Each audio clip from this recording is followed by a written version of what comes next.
I'm really excited to finally have a Trace and Paint botanical book that is in print that you can hold and enjoy and trace from.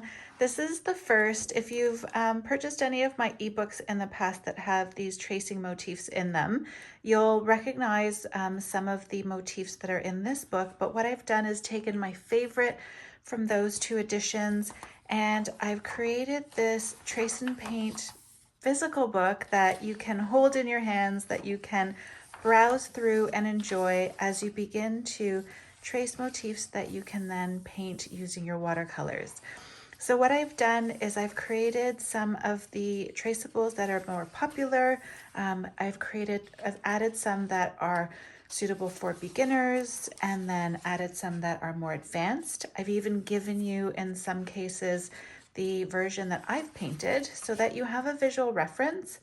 I'm not one to want to paint something that's super realistic. So when I'm looking at photographs, I really just want to interpret them on my own. So I want you to do that as well. So not having a photograph that is a realistic version of what you're painting allows you some freedom of personal expression, some artistic choices, but they're also really pretty to have in the book. So I'm happy that I did include some of the painted versions for you to enjoy.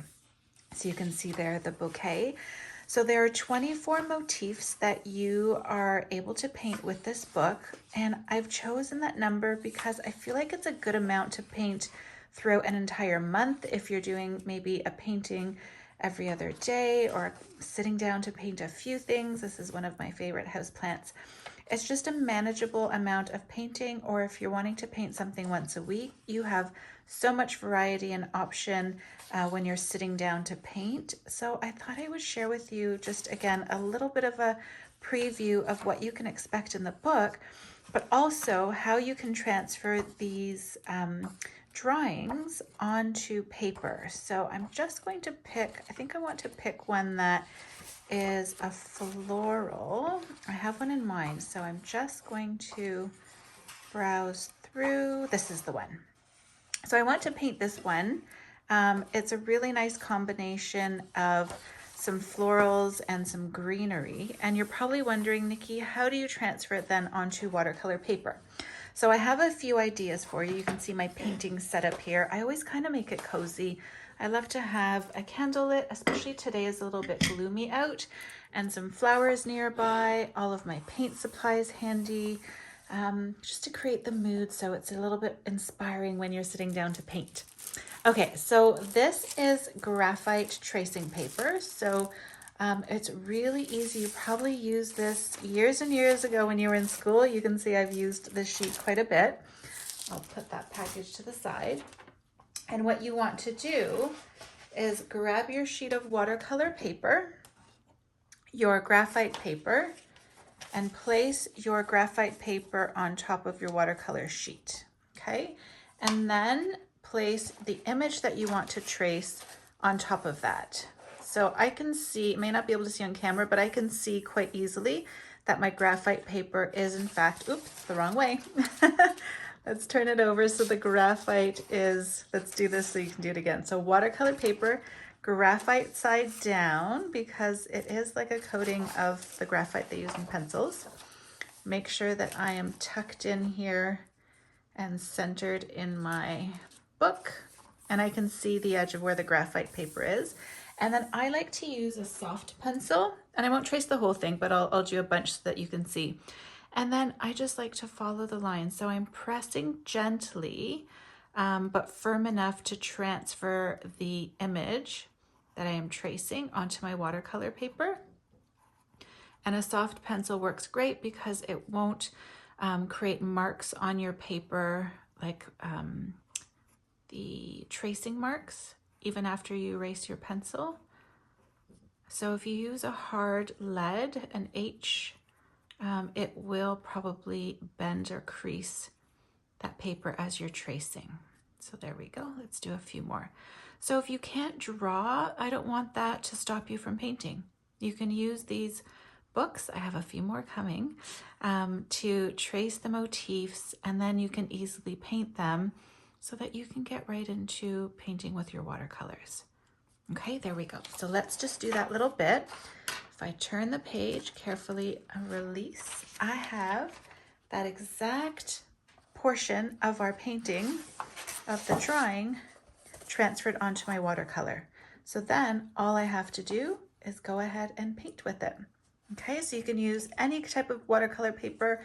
I have a list that I will link in the description below.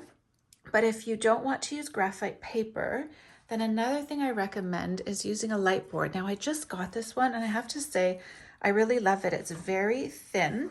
It actually plugs into a USB cable. So if you have a phone charger, that's what it plugs into. And it has 3 different settings. So that's the lightest, that's medium, and that's the brightest. So I'm going to put the tracing pad just on my desk here on the brightest, and this is the piece that I want to trace. And what I like to do is just grab a little bull clip and I will just pin the book down so that I have a little bit more access. There we go. Okay, so I adjusted it so it can lay flat, and I have my paints in the way, but that's okay. So I'll take the same watercolor paper that I used. It is on a board, so I'll remove it from the backing. And I'm going to line it up, and hopefully you can see that. Maybe what I'll do is turn off the studio light so it's a bit darker in here. There we go. So you can see how you can easily see the paper underneath that you want to trace. I'm going to line it up with what I just did, and maybe we'll go over here and trace this flower.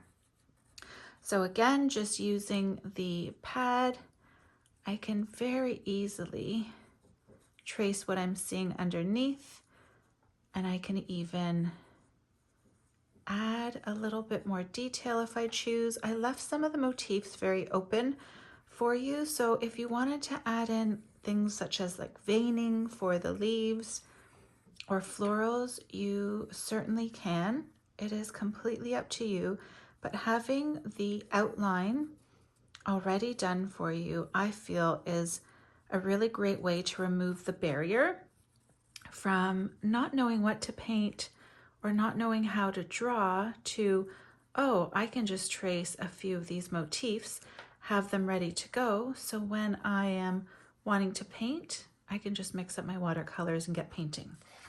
Okay, so you can see how easily I was able to trace that. Let's turn this off and turn our studio light back on. Perfect, there we go. And then, like I said, you can just get to painting versus struggling with the idea of what to paint or how to paint. Okay, I'm going to show you a few more of the paintings that I've done with this book. So another thing I like to do, like I mentioned, is I like to actually trace the motifs. I'll trace maybe 4 or 5 at a time, so that way when I'm sitting down to paint, I can just sit down to paint and have these traceables ready to go. So my drawings are done, my watercolor paper has my motif ready to go, and then I can just sit and paint. You can see all of the really beautiful paintings that you can create using just this one book. So again, I'm really excited. It's finally out. I am really curious to see if you paint with it and what you're painting. So the link is in below. It's in my Amazon shop. And if you are painting with it, please tag me. I would love to see what you're creating.